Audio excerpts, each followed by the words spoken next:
Hey guys, welcome back to another Flesh and Blood video. This video is proudly brought to you by the House of Cards, the official sponsor of my stream. Be sure to check out the link in the description below for all of your Flesh and Blood needs. If you guys have been watching my channel for a while, then you're pretty aware that I'm not a big Blitz fan, but I can tell you something. I am a really big fan of Plunder Run, and what better way to play Blitz than to use Plunder Run? I'm about 10 games in with my Plunder Run Fai list, and I have to say this deck feels really powerful, and Plunder Run never disappoints me. Out of the 10 games I've played so far, I picked this match because Ira is one of those decks that can just kill you out of nowhere, and Ira has that really cool specialization that allows her to draw a whole bunch of cards that all have 2 or less power on the combat chain, and honestly, that can be super annoying. Get ready for some ninja on ninja action. Thanks for stopping by, guys. I hope you enjoy the match.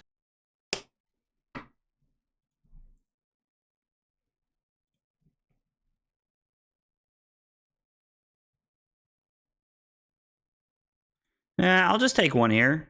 I'll just take one. Like, I think my hand's fine without the Lava Vein Loyalty, and like we're just getting 3 block on turn 0 here. My turn has very good value, but there's also a lot of good cards I can draw off the top here to just like make my hand better. This is actually one of them. I actually really like drawing the sink below here because it allows me to just like arsenal the sink below here. So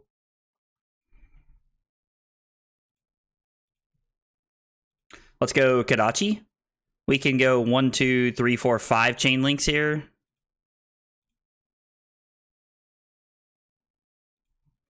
So we're going to throw the double strike so that we can threaten mask with the Blaze Headlong on chain link 3 right here. Blaze Headlong being a breaking point card, like being a breakpoint card, is very good for us. Okay, they also play sink below, so makes sense. Makes sense.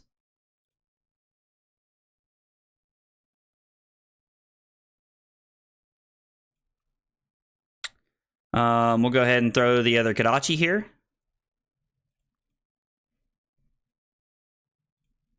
And then we'll throw double strike for 2 because of Shuko.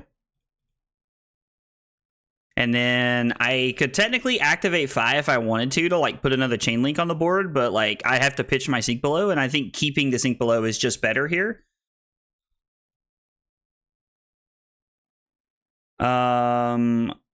Again, like we're in a spot where I actually really just like my hand here. So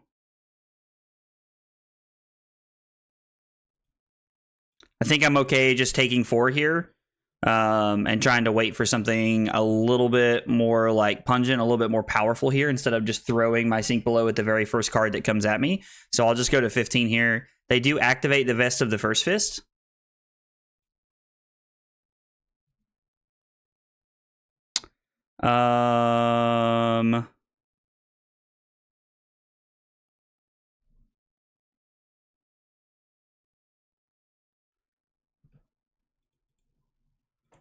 I'm just going to block efficiently here.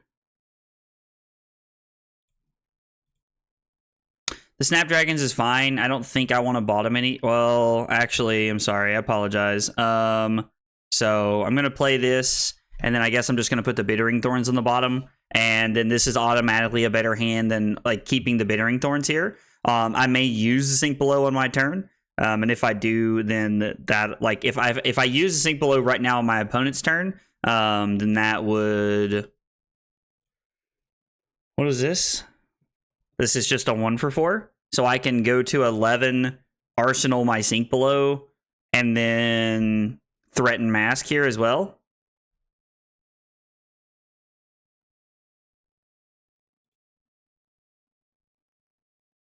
Okay.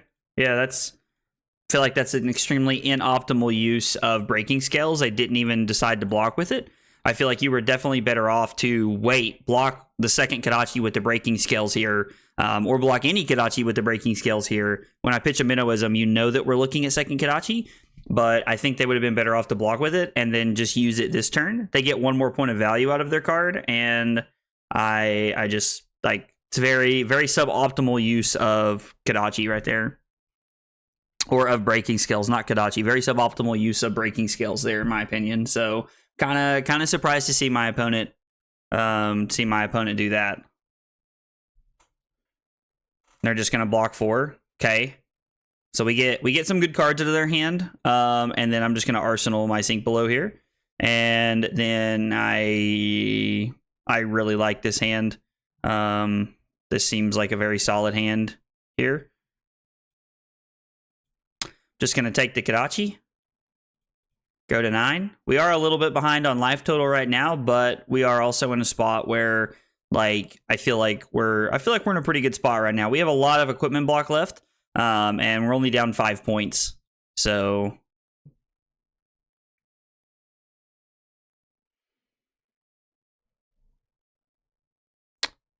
now the other Razor is a little worrisome to me, if I'm just being honest. Like,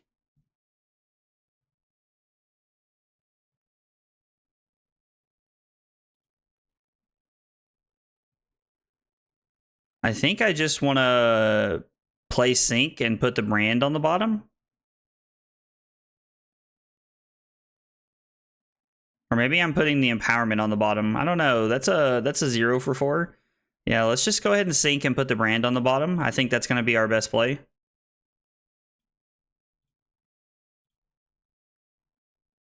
Okay.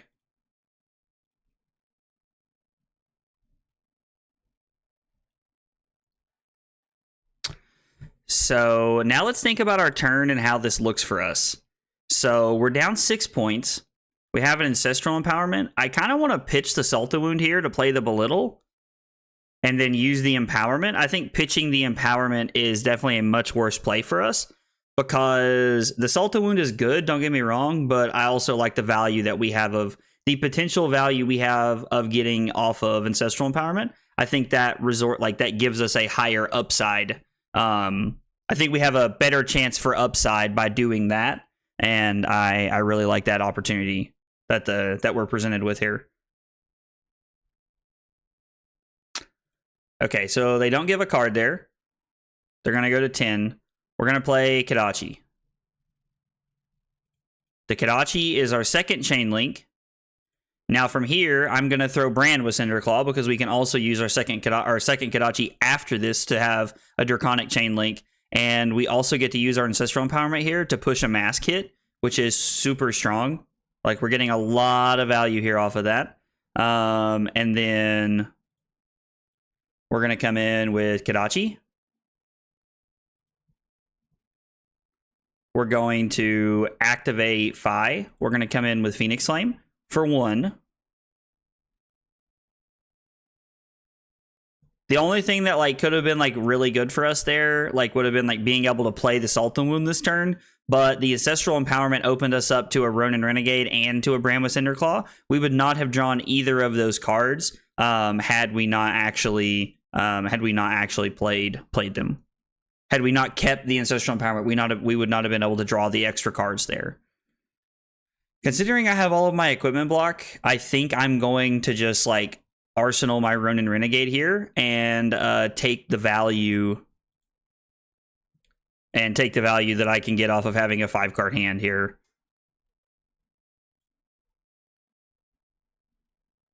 Like, let's just go ahead and block with Stab Wound here. We're taking 1. I mean, Kodachi, Mounting Anger. Yeah, like this is a perfectly fine hand. This is actually a pretty solid hand. And if I have to here, I'll give all 3 pieces of equipment at this point in time. I'm perfectly okay with making that trade-off here. This is a great Furnace block. The Ira ability, like just letting us use Furnace effectively here. If they throw a Kodachi at us, I'm just going to take the Kodachi. Kodachi for 1 here is like a total win for me.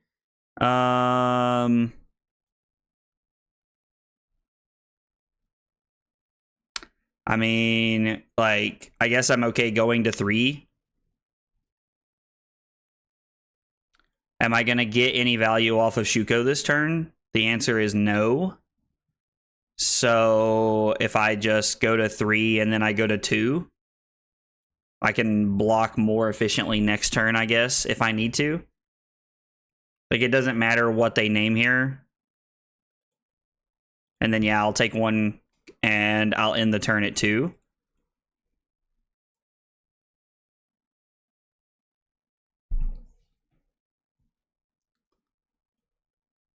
and then we're going to go Kodachi, and then I'm going to throw the Ronin Renegade for my arsenal.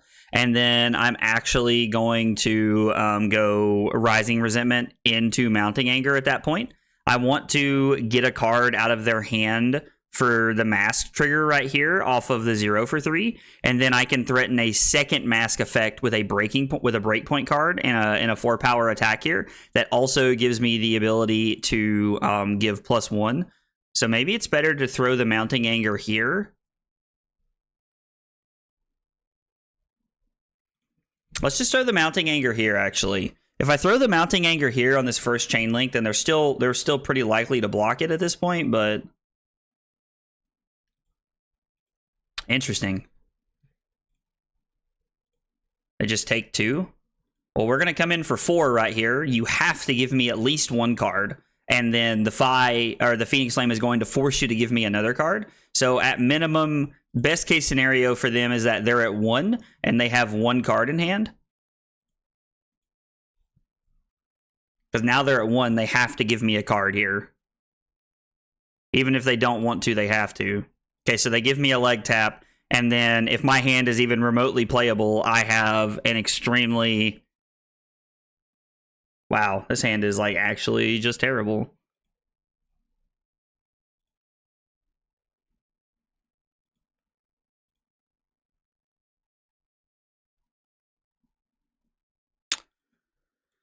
Wow. I mean, I'm just gonna give Mask here. They're at 1. I'm never gonna get value out of Mask. I have potential to get value out of Shuko this turn. So I'm gonna play Artivore, pitching the Plunder Run, and I'm gonna go buff and banish, and I'm gonna banish the Lava Vein Loyalty because I don't really see a way to get value out of this hand. There might be if I looked at it long enough, but I think I'm better off just playing the Artivore and trying to draw some cards and see what we can find here. So this is pretty good. Like I'm pretty sure like this just ends the game. Like, not that the Ancestral ends the game here, but the fact that this is a breakpoint. If they give me a 3 and a 2, they play around this, but the Ancestral will draw me an extra card here, and a blue will just end the turn on the spot. That also ends the turn. Lava Vein Loyalty is just another 4, like again, another breakpoint card. You're forced to give me 2 cards, and then I'm just going to throw the Snatch from here for 5, and that's going to end the game. Perfect. You'll love to see it. MVPs of this match were the 2 copies of Sink Below and the 1 copy of Ancestral Empowerment. Ancestral Empowerment really put in the work there, getting us a mass trigger and an extra card. Insane. Overall, I think this is a game that could have swung either way. I think I had some very good draw steps. Blocking for 3 on turn 0 and then filtering into the Sink Below was an extremely good draw for me and really set me up for like much later in the game to like take some tempo. I still think Blitz is a little high rolly in a format that isn't super like, I don't want to say competitive, but it just doesn't feel that great to me. There's a lot of feels bad in Blitz and I'm not a big fan of that, but Plunder Run's cool. I do like that. Guys, if you see something I could have done better, let me know in the comments down below. I'd love to hear about it. If you enjoyed the video, be sure to like and subscribe for more content. Thanks for watching, and I'll see you next time. Take it easy, guys.